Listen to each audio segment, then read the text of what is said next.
Padam lilin cahaya lenyap, sayang pula tiada membayang. Apa daya hendak diharap, bagai tebing terkikis gelombang. Wis, lemahnya kau Rodi. Coba tengok pantun aku. Serapah mantra seru-serupa. Ewa.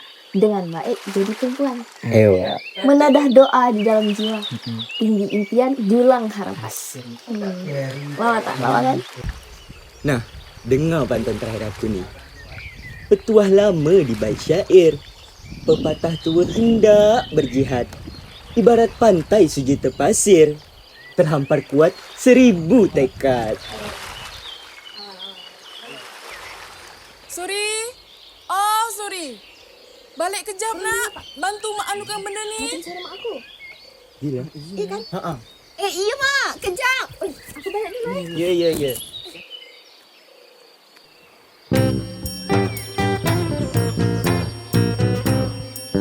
Woi, ngapa lari ni? Hati-hati Suri. Suri, kau nak mana? Suri, kau bersihkan benda ni kejap. Mak nak masak besar. Sebab anak Pak Long dari kota tu dia nak datang. Hah? Betul ke anak Pak Long nak datang? Ya, ni kali pertama dia datang kat sini. Sebab tu kau sambutlah dia dengan baik, tahu. Petang nanti kau jemput dia kat balai tu. Oh, iya mak.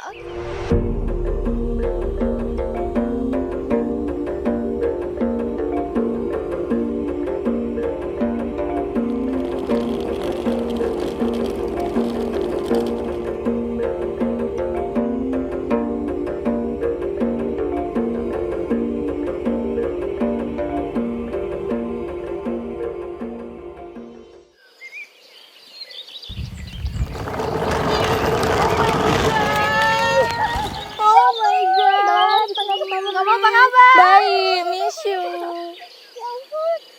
Itu siapa ya? Oh, itu teman-teman aku. Ini tuh, itu Zainal. Sini.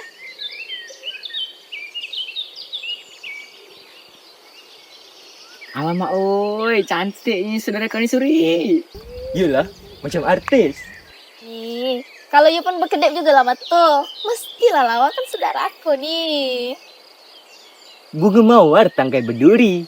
Di tengah taman, mekar rupanya. Zainal hitam nama diberi. Biarpun hitam, manis rupanya. Nama saya Zainal. Lebat sungguh si pokok kenari, hendak dipetik di pagi hari. Bujang tampan nama diberi, biarpun comel, sayalah Rozi. Hai, saya Rozi. Guys, kenapa ya dari tadi kok kalian ngomongnya pakai bahasa Malaysia sih? Sylvie, ini tuh bukan bahasa Malaysia. Ini itu bahasa Melayu yang merupakan bahasa daerah yang ada di Indonesia. Jangan sampai pula kamu tidak tahu asal bahasa Indonesia ini.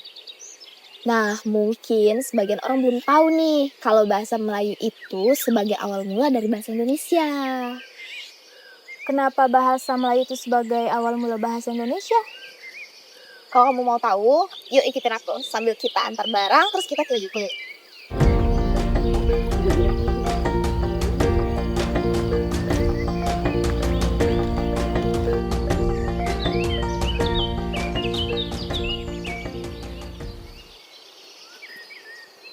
Kamu tahu nggak?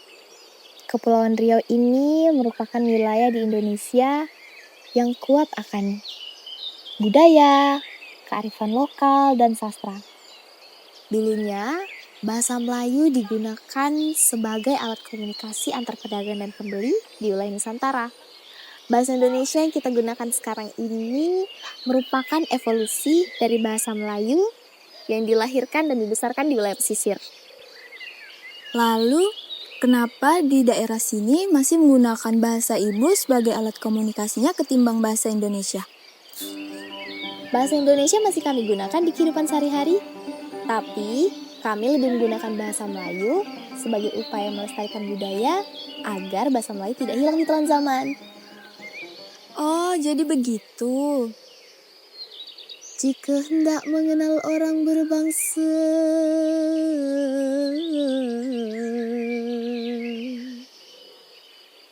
lihat kepada budi dan bahasa.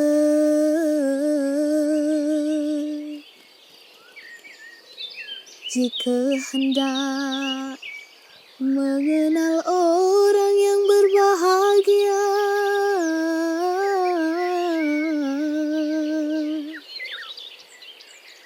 sangat memeliharakan yang sia-sia.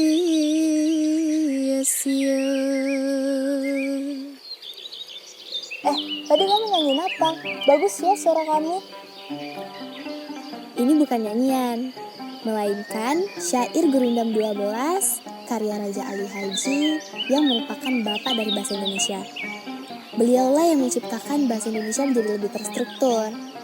Dalam gurindam tersebut terdapat petuah, nilai, dan kebijaksanaan yang menjadi moral serta jati diri bangsa Melayu.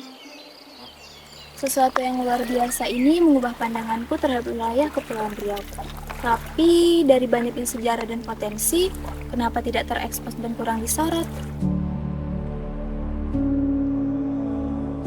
Aku hanyalah pemuda di tepi laut, ditemani dera-deru ombak dan perahu tua itu. Mimpiku melayang jauh setinggi bintang. Namun langkahku sering tersandung karang bernama kekurangan. Sekolahku rapuh tanpa buku. Jendela ilmu terkunci tanpa kunci. Aku ingin terbang bagi butiran lalang. Namun badai menghalang oleh janji-janji yang tak pernah datang. Meski langit tampak jauh, meski kadang laut tampak muram, aku percaya ombak tak pernah lelah menyampaikan rintihan anak pesisir kepada Tuhan yang mendengar setiap desir. Di hamparan laut ini aku tumbuh, bersama riak gelombang dan riuhnya angin. Meraba-raba mencari ilmu di dalam gelap, namun cahaya akan selalu menerangi lewat cilit-cilit usang itu. Seorang dengan mata penuh cahaya. Pintar bukan karena gedung megah, melainkan karena tekadnya. Menyalakan ilmu dari setiap buku lusuh dan cerita tua di desanya.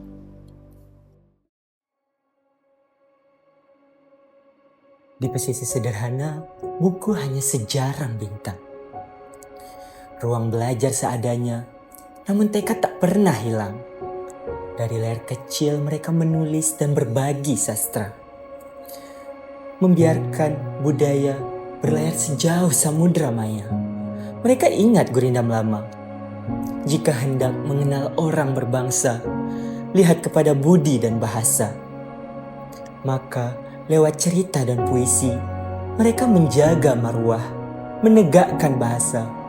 Walaupun fasilitas terbatas, namun harapan tetap bernyala. Suara pesisir tak pernah tenggelam. Ia adalah ombak yang terus bersyahdu, membawa pesan dari kesederhanaan, lahir kemuliaan. Kini, lewat kata-kata, mereka menyuarakan diri, menjadi jembatan perubahan di tengah zaman. Teknologi bukan lagi sekedar alat, melainkan layar besar, tempat di mana dunia baru ditulis. Dengan aksara yang lahir dari hati, mereka menata peradaban, membentuk jagat yang lebih adil dan bermakna.